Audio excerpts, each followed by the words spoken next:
जो बरसों गीले में सोई है। ऐसी माँ को छोड़कर, ऐसी माँ अगर दुखी रहती है, जो बरसों गीले में सो करके तुम्हारा पालन पोषण किया, तुम्हें जन्म दिया, तुम्हें अपने स्तन का दूध पिलाया, और इतना सब कुछ करने के बाद में माता पिता दुखी रहे, माता भूखी रहे, परंतु कभी औलाद को भूखा नहीं सोने देती।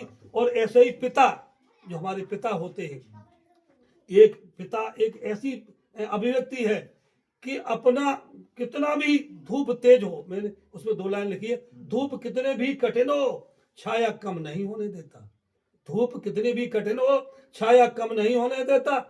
और बाप कितना भी बेबस हो, परंतु औलाद को कभी लाचार होने नहीं देता। भले बाप ने, बेटे ने कहा, पिताजी देखो हमारे साथ ही सब लोग बढ़िया सूट पहन करके जा रहे हैं बारात को, और तुमने हमें, तो वो कहीं से कर्ज लाए, कहीं से पैसे लाए, जुटाए, तुम्हें सूट के लिए पैसा देगा, तुम्हारी शिक्षा के लिए पैसा देगा, तुम्हारे अन्य काम के लिए पैसा देगा, तुम्हारे पालन पोषण के। अगर किसी का बेटा रात के 12 बजे बीमार पड़ जाता है, और पिता थका हुआ है, हारा हुआ है, और मान जाकर कहा कि तुम्हारा बेटा आज बीमार है, तो रात को 12 बजे ही वो डॉक्टर के पास जाता है, डॉक्टर साहब हमारे बच्चे को ठीक कर दो, हमारे बच्चे का इलाज कर दो। वो अपनी सारी व्यथा भूल जाता है। तो पिता, बाप कितना भी बेबस हो, औलाद को कभी बेबस नहीं होने देता। और भले ही अपना खून बेचकर रोटी लाए, पर बाप कभी औलाद को भूखा नहीं सोने देता। वो पिता होता है। तो माता पिता का कर्जा हमारे जीवन में हमारे ऊपर होता है। और जिनके माता पिता दुखी रहते,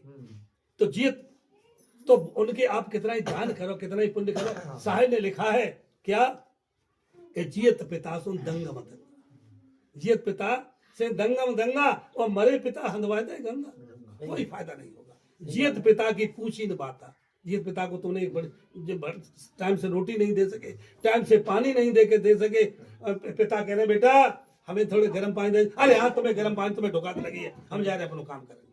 उस समय तुमने उनकी जियत पिता की पूछी न बाता, और मरे पिता का श्राद्ध करा था, फिर उनका श्राद्ध करा रहे हो। और जियत पिता को जो है पूछी न बात, और मरे पिता को और खीर और भात, मतलब ये सारे व्यर्थ हैं। हमें जो कुछ भी आपको माता पिता की सेवा करनी, जिंदा पे करिए, हमें उनके ऋण से ऋण होना है।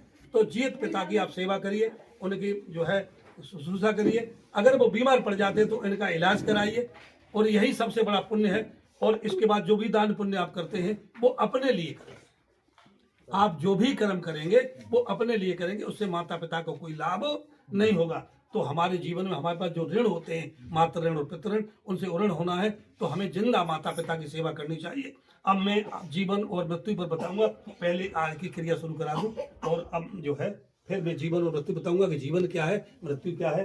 तो परिवार के आप आगे